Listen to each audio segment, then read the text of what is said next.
नमस्कार। स्वत्व के डिजिटल प्लेटफॉर्म पर आपका स्वागत है। आज संविधान दिवस है।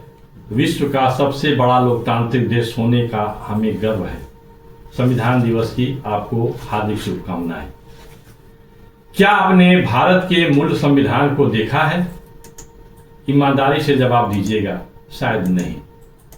आज संविधान दिवस है क्योंकि आज ही के दिन यानी 26 नवंबर 1949 को भारत की जनता की ओर से उनके प्रतिनिधि के रूप में संविधान सभा के अध्यक्ष एवं सदस्यों ने अपना हस्ताक्षर कर उसे अंगीकार किया था। इस प्रकार भारत के प्रत्येक नागरिक को अपना मूल संविधान देखने और समझने का अधिकार है। लेकिन दुर्भाग्य की बात यह है कि भारत की पूरी आबादी के 99.99% मतलब लगभग 100% ने आज़ादी के 7 दशक बाद भी अपने मूल संविधान का दर्शन नहीं किया। ऐसा क्यों? आज़ादी के बाद जो सरकारें बनी उसने भारत के संविधान के मूल प्रति को सार्वजनिक क्यों नहीं कराया? भारत के शिक्षण संस्थानों में इसे उपलब्ध क्यों नहीं कराया गया? भारत के संसद और विधानसभा के सदस्यों के लिए संविधान की मूल प्रति कब सुलभ हुई? यदि हमें संविधान की रक्षा करनी है तो ऐसे कई प्रश्नों के उत्तर हमें ढूंढने ही होंगे। वैसे इन प्रश्नों के उत्तर सुलभ कराने की जिम्मेदारी सरकार और लोकतंत्र की संस्थाओं की है। इसी बीच संविधान बचाओ का नारा जोर जोर से उछाला जाने लगा है, जिसके कारण संविधान समाप्त कर देने का भ्रम भयानक भूत बनकर भारत के जन को भ्रमित भी करने लगा है। क्या संविधान समाप्त होने वाला है? या संविधान समाप्त कैसे किया गया है? इस पर भी विचार करने की आवश्यकता है। हाल ही में हुए एक सर्वे से जो ज्ञात हुआ वह लोकतंत्र के लिए अत्यंत भयावह और पीड़ादायक भी है। भारत के कथित शिक्षित वर्ग में भी 99.99% लोग ऐसे हैं जिन्होंने भारत के मूल संविधान की प्रति को आज तक देखा ही नहीं है। इसमें वकील, प्रोफेसर जैसे लोग भी शामिल हैं। हमने यानी भारत के लोगों ने मूल संविधान को देखा ही नहीं, तब हम किस संविधान को बचाएंगे? मूल संविधान में क्यों असंख्य छेद कर दिए गए, इस रहस्य को हम कैसे जान पाएंगे? आइए हम आपको भारत के मूल संविधान का दर्शन कराते हैं ताकि आप अपने संविधान को देख सकें। बाबा साहेब अम्बेडकर के मूल संविधान के साथ क्या किया गया इसका प्रत्यक्ष अनुभव कर सकें। यह है संविधान का कवर, जिस पर सरोवर में खिले कमल पुष्प को दिखाया गया है। हमारा मूल संविधान कलात्मक रूप में हस्तलिखित है, जिसे भारत की संस्कृति, आदर्श, मानव मूल्य, राजनीतिक दृष्टि, सौम्य शक्ति और ज्ञान परंपरा को उद्भाषित करने वाले चित्र अंकित हैं। हमारा मूल संविधान सादा एक दस्तावेज नहीं है। लंबे विमर्श के बाद तैयार संविधान का अंग्रेजी में कलात्मक हस्तलेखन प्रेम बिहारी रायजादा सक्सेना ने किया। वही हिंदी में हस्तलिखित जो प्रति थी उसको तैयार किया वसंत कृष्ण वैद्य ने।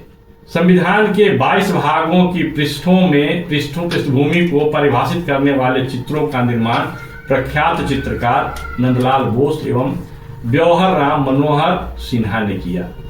सत्यमेव जयते लिखे अशोक स्तंभ के साथ मूल संविधान की विषय सूची व संविधान के उद्देशिका के पन्ने खुलते हैं। आप भी इसे थोड़ा सा देख लीजिए। ये देखिए, ये संविधान, ये जो अशोक स्तंभ है उसके साथ ये संविधान का के प्रति संविधान का मूल संविधान खुलता है। इसके भीतर का भाग जिसमें विषय सूची है और संविधान की उद्देशिका लिखा गया है, जिस पन्ने पर वो खुलते हैं। इसके बाद संविधान के प्रथम भाग के प्रथम पृष्ठ पर हम मोहनजोदड़ो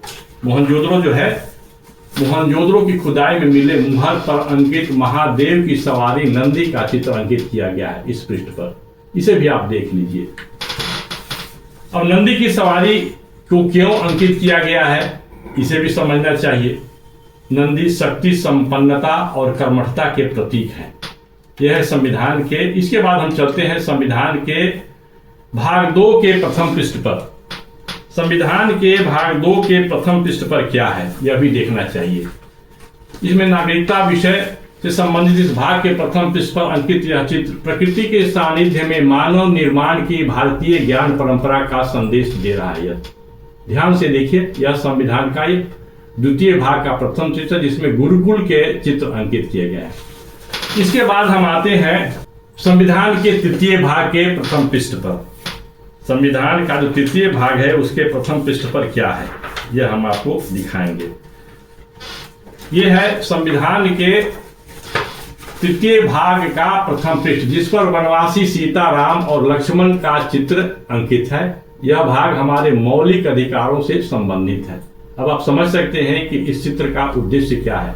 भगवान श्री राम, लक्ष्मण और सीता जंगल में जाते हैं और वनवासियों के जो अधिकार है उसके लिए संघर्ष करते हैं, सबको एकजुट करते हैं। जो वनवासी क्षेत्रों में रावण का जो अत्याचार था उसको वनवासी क्षेत्र के लोगों को उसके अत्याचार से मुक्त कराते हैं। अब हम संविधान के चौथे भाग में राज्य के नीति निर्देशक तत्वों को जहां रखा गया है उसकी चर्चा करते हैं। इस भाग के प्रथम पृष्ठ पर महाभारत, इस भाग के प्रथम पृष्ठ को आप देखिए। इस भाग के प्रथम पृष्ठ पर महाभारत युद्ध में अवसादग्रस्त अर्जुन को गीता का उपदेश करते हुए कृष्ण का चित्र अंकित है। ध्यान से देखिए। इसमें नीति निर्देशक तत्व संविधान का वह भाग है जो संविधान का जो मूल जो उद्देश्य है उस पर प्रकाश डालता है और कर्तव्य का बोध कराता है। अब हम बात करते हैं संविधान के पांचवें भाग की। ये पांचवें भाग की जो प्रथम पृष्ठ है इसे आप देखिए, ध्यान से देखिए। प्रथम पृष्ठ पर मन को एकाग्र करते हुए मध्य मार्ग का अनुसरण करने कर अपने दायित्व का निर्वहन करने की शिक्षा देने वाले गौतम बुद्ध को उपदेश देता हुआ दिखाया गया इस चित्र में। संविधान के पांचवें भाग में बुद्ध को उपदेश करता जो चित्र दिखाया गया इसमें 100 पृष्ठ हैं। इस भाग में कार्यपालिका, न्यायपालिका और विधायिका से संबंधित विधानों का वर्णन होता है। अब हम बात करते हैं संविधान के भाग 6 का प्रथम पृष्ठ। इस पर आप ध्यान से देखिए। भाग 6 के प्रथम पृष्ठ पर कौन है, आप अनुमान लगा सकते हैं। ये जैनों के अंतिम तीर्थंकर वर्धमान महावीर का चित्र अंकित है इस पर। इस भाग में राज्यों की कार्यपालिका, विधायिका और न्यायपालिका के लिए नियम लिखे गए हैं। अब हम बात करते हैं संविधान के जो अपना मूल संविधान है उसके 7वें भाग की। 7वें भाग में राज्यों के निर्माण के सिद्धांत से संबंधित बातें कही गई हैं। इस पृष्ठ पर मौर्यकालीन महान भारत का दृश्य दिखाया गया है। देखिए, यह जो पृष्ठ खुलता है उस पर मौर्यकालीन महान भारत को दर्शाने वाला चित्र है। 1956 में संशोधन के बाद एक पृष्ठ का यह भाग विलोपित हो गया। अब हम बात करते हैं संविधान के 8वें भाग की। ये देखिए, संविधान का जो 8वां भाग है इस पर किसका चित्र है।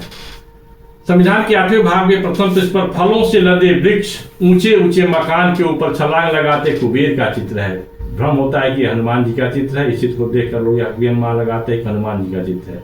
इसमें राज्य क्षेत्रों के प्रशासन, संवैधानिक तंत्र विफल होने की स्थिति से संबंधित जो नियम है, उपनियम है, विधान है, उसका वर्णन है। इसके बाद बात आती है संविधान के भाग 9 की। अब संविधान का भाग 9 कैसे खुलता है, थोड़ा सा ये चित्र थोड़ा फेंट किया हुआ है, बनाया हुआ है बहुत दिनों के बाद जो इसको दिखा रहे हैं हम लोग, जो मिला है उपलब्ध हमें जो संविधान की मूल प्रति है उसमें। ये देखिए, संविधान का 9वां भाग, इस पर गुप्त वंश के महानतम शासक विक्रमादित्य के राज दरबार का चित्र अंकित है, जिसमें चक्रवर्ती विक्रमादित्य अपने 9 रत्नों से विचार विमर्श करते हुए दिख रहे हैं। स्तरीय स्वशासन यानी पंचायती राज व्यवस्था से संबंधित विधान इसी भाग में मिलता है। यह बहुत महत्वपूर्ण है। राजा विक्रमादित्य का जो शासन है वह हमारे लिए भारत के तो अनुकरणीय है ही, लेकिन संपूर्ण विश्व के जितने जो लोकतांत्रिक देश हैं इस पर काम कर रहे हैं कि महाराजा विक्रमादित्य के शासन काल में कैसी व्यवस्था थी, ताकि सुशासन की व्यवस्था कैसी थी। अब हम बात करने जा रहे हैं संविधान का भाग 10। भाग 10 सर्वसुलभ शिक्षा संबंधित विधि का निर्देश देता है। इसके प्रथम पृष्ठ पर क्या है, इसके प्रथम पृष्ठ पर है, देखिए इसके प्रथम पृष्ठ पर विश्व प्रसिद्ध नालंदा विश्वविद्यालय का चित्र अंकित है, जहां योग्यता के आधार पर कोई भी शिक्षा ग्रहण कर सकता था। उसमें वर्ण जाति का कोई भी भेद नहीं था, मत संप्रदाय का भी कोई भी भेद नहीं था, जो शोध में आते हैं बातें। इस विश्वविद्यालय को मजहबी मतांध बख्तियार खिलजी ने जला दिया था। बहुत बड़ी क्षति हुई थी विश्व के समक्ष। अब नालंदा विश्वविद्यालय को लेकर के भी संविधान के लोगों ने जो विचार दिए हैं, वो जो इस विभाग में जो बातें उद्देश्य है उसको पूरित करने वाले जो भावना है उसको उकेरा गया है नालंदा विश्वविद्यालय के चित्र के माध्यम से। इसी प्रकार हम बात करेंगे संविधान के 11वें भाग के प्रथम पृष्ठ का। ये देखिए प्रथम पृष्ठ 11वें भाग का प्रथम पृष्ठ है। इसमें क्या है आप अनुमान लगा सकते हैं। इसमें है स्पष्ट आप दिखाई पड़ेगा कि अश्वमेध का घोड़ा दिख रहा है। इस भाग में केंद्र और राज्यों के बीच शक्ति का विभाजन किया गया है और अश्वमेध का जो घोड़ा है वह एक प्रकार के राज्यों को जोड़ना और चक्रवर्ती सम्राट के अधीन लाना ताकि सबका विकास सबका हो सके, सबको उसके मौलिक अधिकार की पूर्ति हो सके और मानवता शांति को प्राप्त कर सके। भगवान श्री राम ने भी अश्वमेध यज्ञ छोड़ा था। अश्वमेध यज्ञ छोड़ने का मतलब यह होता था कि किसी को अपने अंदर में अधीन कर लेना, बल्कि सबको एक धर्म के अधीन करना।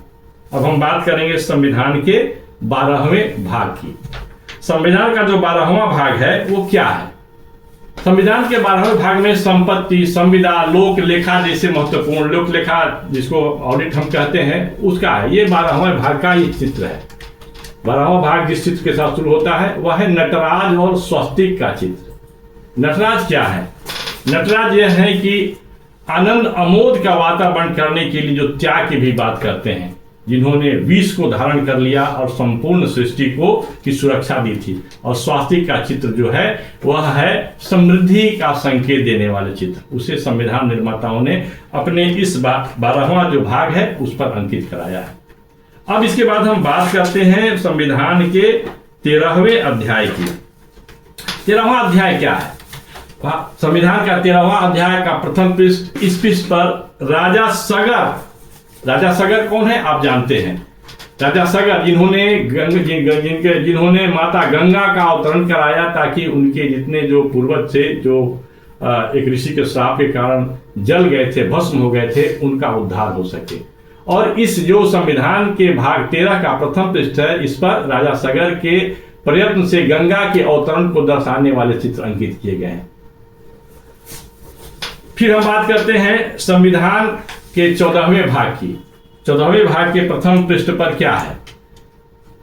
लोग कहते हैं कि हम भारत की जो संस्कृति है, जो संस्कार है, वो सबका आदर करता है, लेकिन वैसे लोगों का जो यहाँ के मूल्य को समझे। संविधान के 14वें भाग के प्रथम पृष्ठ पर मुगल शासक अकबर के दरबार का चित्र है, जिसने भारत की संस्कृति और परंपरा के अनुसार शासन करने का प्रयास किया। इस भाग में लोक सेवा आयोग के गठन की प्रक्रिया से संबंधित विधान है।